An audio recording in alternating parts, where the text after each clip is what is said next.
لا تلبسوا الحق بالباطل وتكتموا الحق وانتم تعلمون. پھر جھوٹ کو سچ کے ساتھ مت بدل بھیسو، اس کا بھیس مت بدلو، اس کے کپڑے مت بدلو. کپڑے، لباس کا لفظ آپ کو پتہ ہے، تلبسو، لباس کا لفظ لبس سے متعلق ہے. لبس کے معنی ہے کنفیوژن. لبس کے معنی عربی میں اصل میں ہے کنفیوژن. یعنی اگر کسی نے انسان نے کھلے کپڑے پہنے ہوئے ہیں تو آپ کو نہیں پتا اس کے اصل جسم کا سائز کیا ہے، اس میں کچھ کنفیوژن ہے. اس نے کیا اپنے کپڑوں کے اندر چھپایا ہوا ہے، کوئی تلوار چھپائی ہوئی ہے، چاقو چھپایا ہوا ہے، گن چھپائی ہوئی ہے، آپ کو نہیں پتا، کنفیوژن ہے. اسے لبس کہتے ہیں. لبس کا لفظ یہ استعمال ہو رہا ہے کہ سچ اور جھوٹ کے درمیان تم اگر دونوں کو مکس کرو گے ایک ساتھ، بات ایسی کرو گے جو اس میں سچائی والی بات ہے وہ لوگوں کو اپیل کرے گی، اور جیسے ہی اپیل کرنے لگی بیچ میں کچھ جھوٹ بھی گھسا دیا. لا تلبسوا الحق بالباطل. یہ بات کیوں کہی جا رہی ہے؟ یہ بات غور سے سن لیجیے. جن لوگوں کا دین کا علم ہوتا ہے نا، جن لوگوں کو دین کا علم ہوتا ہے، ان میں بڑی صلاحیت ہے کہ اچھی بات اور بری بات کو ایک ساتھ مکس کر لیں، لوگوں کو پتہ بھی نہ چلے. جو مکینک اچھا ہوتا ہے نا گاڑی کا، اس کو بہت پتہ ہے. آپ کو آئل چینج چاہیے تھا، آپ گاڑی لے کے گئے، بڑے خوبصورت الفاظ میں، بڑے کنونسنگ الفاظ میں آپ کو بتائے گا آپ کو نئے انجن کی ضرورت ہے. بھائی آپ کا تو یہ کاربوریٹر یہ ہو رہا ہے اور فین بیلٹ یہ ہو رہی ہے، کچھ بھی نہیں ہو رہا، صرف آئل چینج چاہیے تھا. لیکن وہ بات ایسی کنونسنگ کرے گا، اور اس کی مہارت ہے، اس کی فیلڈ ہے، آپ کی فیلڈ نہیں ہے. آپ اس کی بات سن کے کہیں گے ہاں بھائی کر دو یار، پھر تو کر دو، میں آپ کے لیے، آپ ویسے تو $10,000 لیتا ہوں، آپ کے لیے میں 5 میں کرنے کو تیار ہوں. اور آپ خوشی خوشی اس کو 5 دے دیں گے، کیونکہ اس کی ایکسپرٹیز ہے. دین کے معاملے میں جن لوگوں کا دین کا علم زیادہ ہوتا ہے نا، وہ بھی لوگوں کا فائدہ اٹھا سکتے ہیں. دین کے نام پہ ایسی باتیں کریں گے، لوگ کہیں گے بھائی یہ تو اللہ تعالیٰ کا کلام ہے، یہ تو نبی کی سنت ہے صلی اللہ علیہ وسلم، یہ تو شریعت ہے، یہ تو احناف کے ہاں یہ مسئلہ ہے، ایسی بات ہے. بات ایسی کنونسنگ کریں گے کہ آپ کو، کیونکہ آپ کو تو علم ہے نہیں، تو جب یہ دونوں مکس کر کے بات کریں گے تو آپ کے نزدیک تو بڑی اچھی بات ہو رہی ہے. یہ وارننگ دی جا رہی ہے، خبردار کیا جا رہا ہے علم والے لوگوں کو کہ ایسی بات مت کرنا، اس کرپشن میں مت پھیلنا، مت گر جانا، کہ لوگوں کا فائدہ اٹھاؤ. ولا تلبسوا الحق بالباطل وتكتموا الحق. اور سچ بات کو چھپائے رکھو.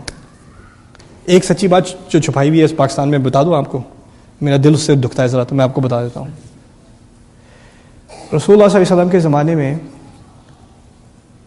عورتوں اور مردوں کو برابر حق تھا مسجد میں نماز پڑھنے کا، اس میں کوئی شک نہیں ہے. رسول صلی اللہ علیہ وسلم نے فرمایا بہترین مردوں کی صف اگلی، بہترین عورتوں کی صف پچھلی. کہا ہے کہ نہیں؟ اس بات کی کوئی تک نہیں بنتی اگر وہ مسجد میں نہیں آتی، کوئی تک نہیں بنتی. احادیث سے ثابت، ابن حزم نے بہت باقاعدہ طریقے سے ثابت کیا ہے کہ مسلمان کا مسجد میں آنا، مرد ہو یا عورت، مسلمان کا مسجد میں آنا زیادہ ثواب دینے کی چیز ہے. یہ نہیں ہے کہ عورت گھر میں پڑھے تو اس کو زیادہ ثواب ہے، ایسی بات نہیں ہے، وہ حدیث صحیح نہیں ہے. دونوں کا برابر ثواب ہے. صحابیات فجر کے لیے آدھی رات میں گھر سے نکل کر کیچڑ میں سے ہوتی ہوئی، گندی نالی میں سے ہوتی ہوئی فجر پڑھنے آیا کرتی تھی. پھر رسول صلی اللہ علیہ وسلم سے پوچھتی تھیں ہم گندی نالی میں سے ہوتی ہوئی آتی ہیں، نجس گند ہمارے کپڑوں پر لگ جاتا ہے، ہم پھر بھی آیا کریں؟ رسول صلی اللہ علیہ وسلم فرماتے ہیں کہ آدھے رستے میں جو گرد و غبار ہے اس سے نجس اتر جائے گا، تم پھر بھی آیا کرو. عمر رضی اللہ عنہ خلیفہ، امیر المؤمنین، ان کے زمانے میں عورتیں نماز مسجد میں پڑھا کرتی تھیں. ان کی اپنی بیگم جو سب سے ان کی کم عمر کی بیگم تھی، ان پہ ذرا وہ کیا نام ہے، بہت پروٹیکٹیو تھے ان کو منع کرتے تھے تم نہ جایا کرو، وہ پھر بھی جاتی تھیں. امیر المؤمنین کی بیگم سے کہا جا رہا ہے تم مت جایا کرو، لیکن وہ پھر بھی جاتی تھیں. انہیں پتا تھا یہ رسول صلی اللہ علیہ وسلم کی طرف سے دی ہوئی اجازت ہے، میں کچھ نہیں کہہ سکتا. وہ جاتی تھیں. پھر اب وہ فجر پڑھنے جا رہی ہیں تو انہوں نے ان کو ایک تجویز آئی عمر رضی اللہ عنہ کو. انہوں نے کیا کیا، کسی گلی میں جا کے کونے میں گھس کے کچھ پتھر ان کی طرف پھینکے. انہوں نے کہا پتہ نہیں کیا مصیبت ہے، وہ گھبرا گئی، وہ گھر چلی گئی، واپس نہیں آئیں، نماز پڑھنی چھوڑ دی انہوں نے فجر کی. 3-4 دن بعد ان کو پتہ چل گیا کہ یہ عمر کی حرکت تھی رضی اللہ عنہ. پھر آنا شروع ہو گئی، فجر اور عشاء دونوں. یہاں تک کہ جس دن عمر رضی اللہ عنہ کو شہید کیا گیا ہے وہ جماعت میں تھی، فجر کی وہ نماز میں تھی. اب مجھے بتائیے، میں پاکستان جاتا ہوں، اسلامی ملک، پاکستان زندہ باد. پاکستان کا مطلب کیا؟ لا الہ الا اللہ. قرآن نے فرمایا ہے الذین ان مکناہم فی الارض اقاموا الصلاۃ. اگر ہم نے ان کو زمین میں تمکین دی ہوتی، اطمینان دیا ہوتا، سکون دیا ہوتا، تو وہ نماز کو قائم کرتے ہیں. پہلی چیز کیا کرتا ہے؟ اگر کوئی مسلمان زمین ہو تو پہلی اس کی ذمہ داری کیا ہے؟ نماز قائم کرنا. ٹھیک ہے نا. میں اپنی فیملی کے ساتھ پاکستان جاتا ہوں اور ہم شاپنگ کرنے جا رہے ہیں, مغرب کا ٹائم ہو گیا, اذان ہو گئی, میں کہاں جاؤں گا؟ مسجد. بیگم کہاں جائے گی؟ کہاں جائے گی؟ گاڑی میں. ایک پورے ملک کی آدھی تعداد کو آپ نے نماز سے روکا ہوا ہے, اور پھر یہ بات چھپاتے ہیں.